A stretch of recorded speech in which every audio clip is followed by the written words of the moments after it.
Ladies and gentlemen, welcome to another episode of Scoreboard Keepers. We'll be right back in 30 seconds. Ladies and gentlemen, I'd like to welcome you to the Scoreboard Keepers. You're around here, we don't keep receipts. We keep the score. So if you want to get on the board, make your point.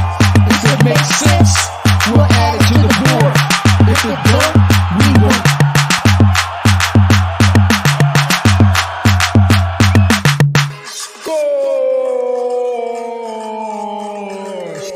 Scoreboard Keepers. Ladies and gentlemen, thank you for joining me again tonight. This is the Scoreboard Keepers, and I am your host, the Ref. We have another topic on the board tonight. Congratulations to the New England Patriots with their win over the New York Jets. Ladies and gentlemen, I'm heated right now. I'm a little upset about this one. So I want you guys to bear with me because I don't like what's going on. Listen, somebody need to tell Aaron Rodgers that it's over. That it's over. What team in any city do you know that can go 2-6 and nobody be calling for the backup? Nobody's calling for a backup, right? He got injured last year in the very first possession of his career with the New York Jets. And this year he comes out and he's already 2-6. At what point does anybody want to tell him that this party is over? Let's get this clock rolling. This is only going to take 10 minutes. It may take more, but we're going to get this clock rolling anyway. I'm watching this New York Jets thing, right? All of this talent that they have, they get the defense. They finally signed Hassan Reddick.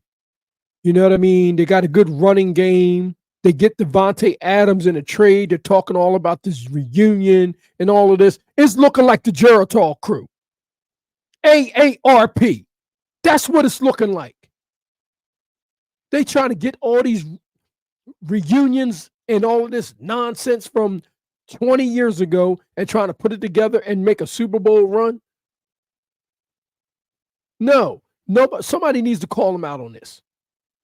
Okay, it all sounds good and all of these antics in the media, and I want to go here, and Devontae Adams, playing hard to get with the other teams and knowing he really don't want to go to the Saints, knowing he really doesn't want to go to Pittsburgh, and he doesn't want to stay with the Raiders, so he's not going back to Green Bay, so he wants to reunite with Aaron Rodgers in New York. And then they put them all over TV and talk about this love fest and how good things are going, and it was nice to see your face. Well, y'all could have did that in the park. You could have did that at the beach. But no, they chose to do it on a football field, and now they want to get up here and get on national television and tell us we don't see what our eyes are showing us. What I see is a 40-year-old quarterback that don't got it anymore. He used to have it. He don't have it anymore. The fire's not there. He gave it all to Green Bay, New York. That fire there to win is not there. You should have never gotten rid of your coach in the middle of the season. Okay? No matter who you bring in there. Why would you bring in a veteran quarterback and get rid of your coach in the midseason? So what? You got a first ballot Hall of Fame quarterback in there, right? What coach are you going to bring in there right now that he's going to listen to? That's going to be able to tell him anything. I am blown away. I am blown away by the Jets, to be honest with you. They tried their best to put these pieces together. They tried their best, and it looked like on paper that it would work. But it's not working. It's not working. And nobody's saying put Tyrod Taylor in the game. Like, are you kidding me? Under what circumstances does a quarterback go 2-6 and they not look towards the backup? Can you imagine if this was in Philadelphia? Could you imagine if this was in Pittsburgh? Could you imagine if this was in Dallas? Like, I mean, come on. Like, are you serious? Listen, he may get a pass in other places. He's not getting no pass here on the scoreboard keepers. No. What I see is a 40-year-old quarterback that needs to be benched. That's what I see. I see a 40-year-old quarterback that's not gelling. It's not working. They scored 22 points today. 22. You got Garrett Wilson, Allen Lazard, Devontae Adams, Mike Williams. You drafted the receiver out of Western Kentucky. How many more weapons can you give the man? It's like it's ridiculous. It's like what you got to carry him out on a stretcher in order for him to get the message that, look, it's time to move on. Like, are you kidding me? I'm so glad we can speak on this because nobody else was. Nobody else was going to speak on it. This man's best years are beyond him. Simple as that. Like, you already got people calling for Gardner Minshew's job. You already got some people sometimes calling for Russell Wilson's job. You understand what I'm saying? You got people calling for Jalen Hurts' job. You know what I mean? They're not 2-6. It's crazy. Russell Wilson threw 26 touchdown passes last year and only 8 interceptions. He had 3,000 yards passing. And people was wondering if he was going to be the starter. Yet this guy, up to this point, he has 1,800 yards passing, 12 touchdowns, and 7 interceptions already.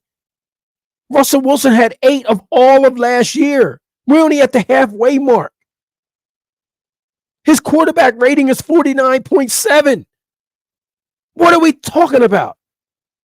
What are we doing here? Like that's the type of things right there that will run your organization in the ground. Because you're trying to hang on to something that you know you're supposed to get rid of. You know you're supposed to. You know, under any other circumstances, you got to go to your backup to find a spark within that team to see if you can salvage your season. But no, they seem like they want to go down with the captain of the ship. Like, are you kidding me? He's not getting no pass here. We call it like we see it. You don't see that under my name? We call it like we see it around here. He's not getting any passes around here. He's 40 years old. He's looking like it. He's playing like it. And he's giving excuses like it. Now you know that there's a problem when Tom Brady leaves the New England Patriots and you still can't conquer the division. The division is still up in the air. Like, are you kidding me? This was the time when the Jets were supposed to move in, swoop in, and battle with the Miami Dolphins and take over that. Listen, this was the time that you're supposed to take over your division. You're supposed to be battling Buffalo. But no, you guys are digressing. You're going backwards. And if I was in that division, I would take full advantage of it. Because you want to hang on to a quarterback that you know is past his prime. It's time for him to go. How do I know? Let's listen to what he has to say. Let's pull this up. Press conference. Let's see what he has to say. Because this is ridiculous at this point. And what are the emotions after a game like that, especially the way it played out and all the talk you guys had this week? Yeah, frustration, for sure.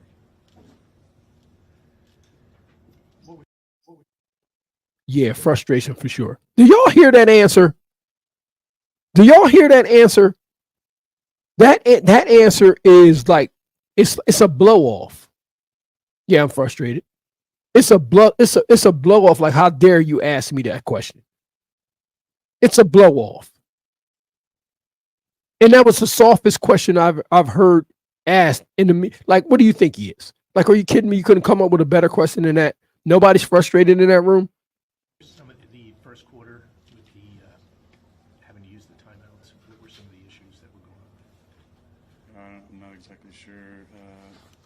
On one of them, we were legging out the huddle, one I was trying to get the protection right.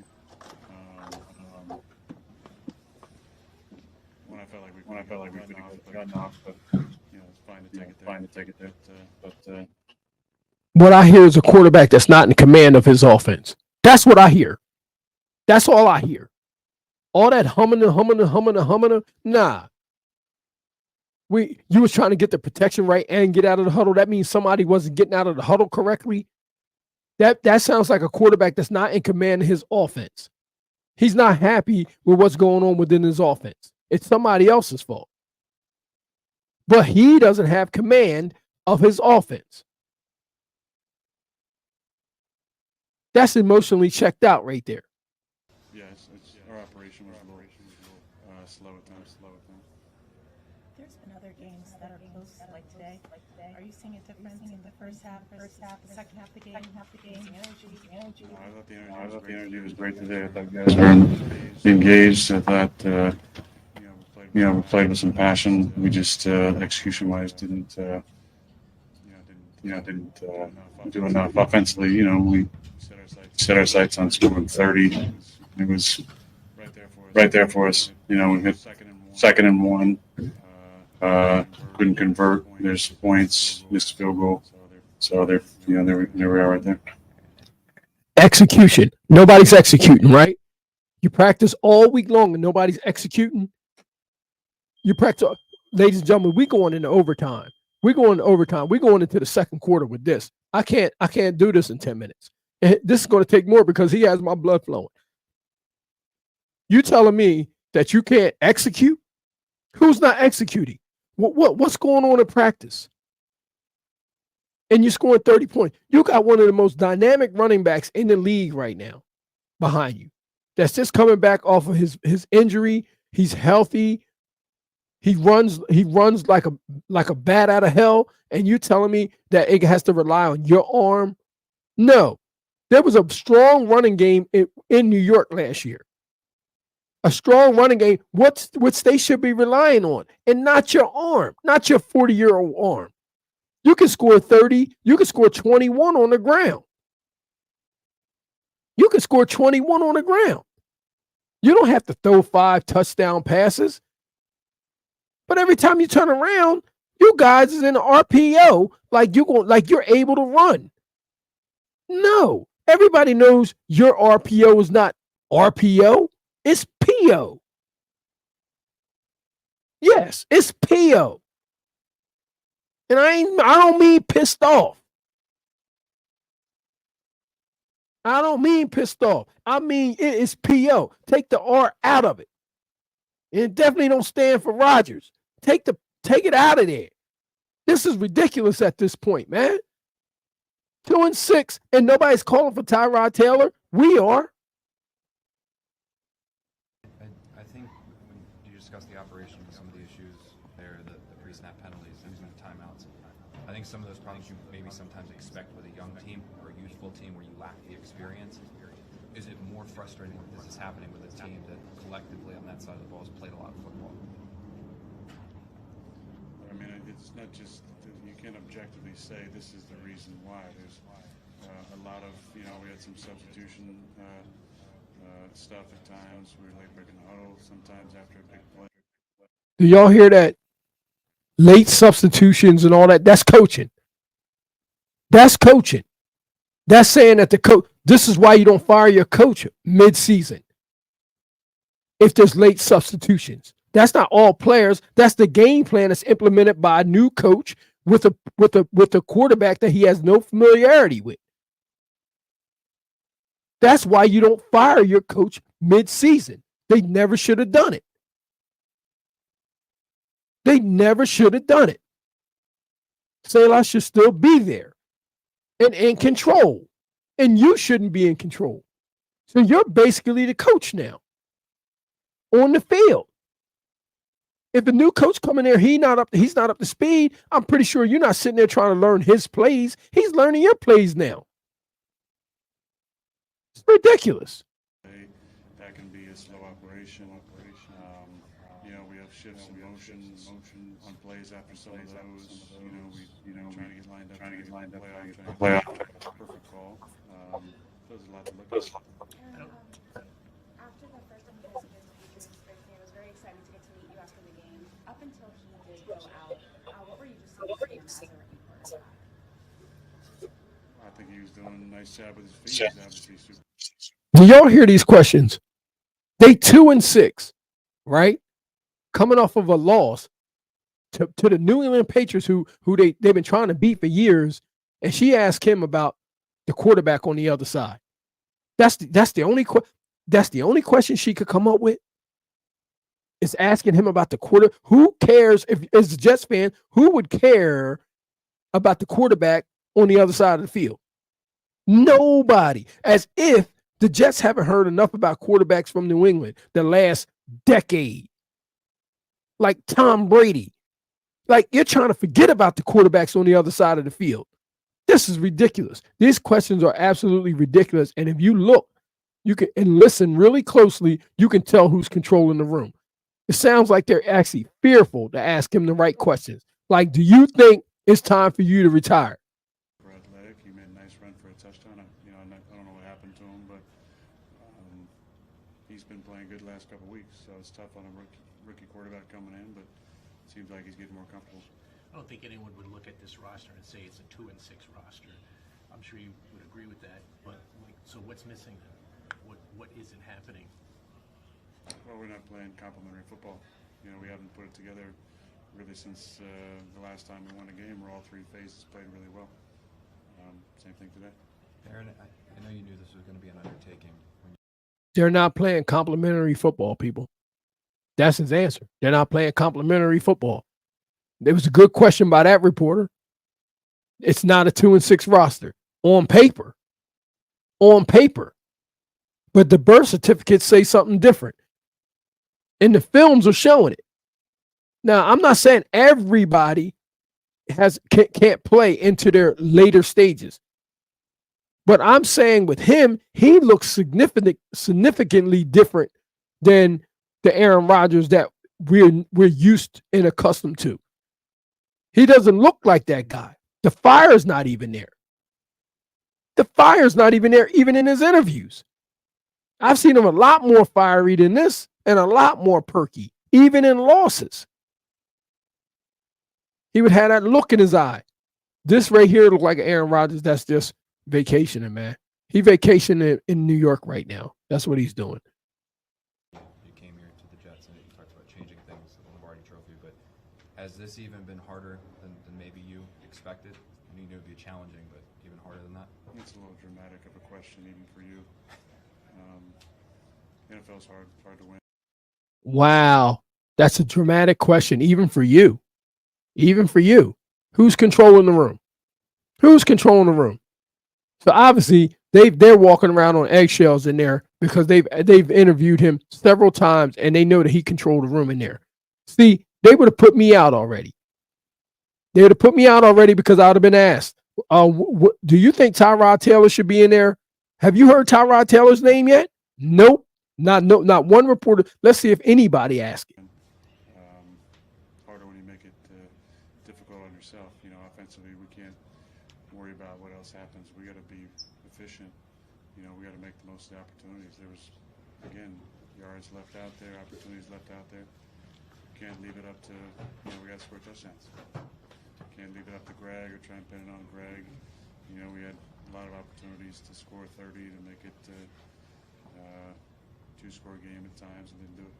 On the 2-point delay penalty, what happened there? Well, they start the clock at 20, and we had a shift in emotion. And by the time it came down to it, the defense they were playing wasn't good for the play that was called. So I figured let's just move it back to the 7. Not that much of a difference. I like the play that we called, but they brought zero pressure. And I guess wrong, they guess right. Couple more. You guys kicked. Yeah, ladies and gentlemen, it's Greg. It's not Coach. It's Greg. So I'm just saying, This is just ridiculous at this point. He's controlling the room right now. Nobody's asking a question. Nobody's asking about his play. It's complimentary football and this, that, and the third. It's everything except maybe we need a spark from another quarterback. Maybe, just maybe. Can you imagine the New York Jets having a mobile quarterback with everything that they got going on right now with Breece Hall, Devontae Adams, Mike Williams? But no, they're keeping them in there to have this story about this reunion with Devontae Adams, which probably going to end up being the worst move that they could have made by letting him come there. The field goal on 4th and 1 from the 11. Did you have much input in that? Did you agree with the decision to kick? I always back Brick.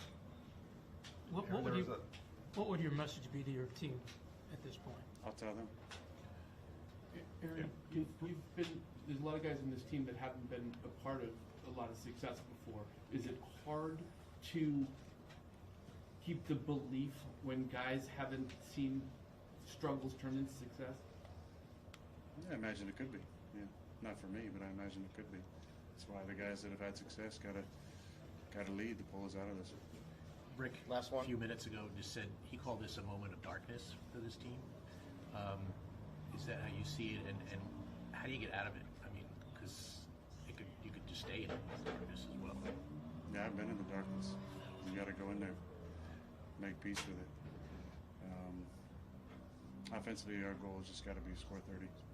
Doesn't matter what the other two sides are doing. You know, we have trust in our defense and teams, but if we're not scoring 30, we're underachieving. This offense can do that every single week. Thanks, everyone.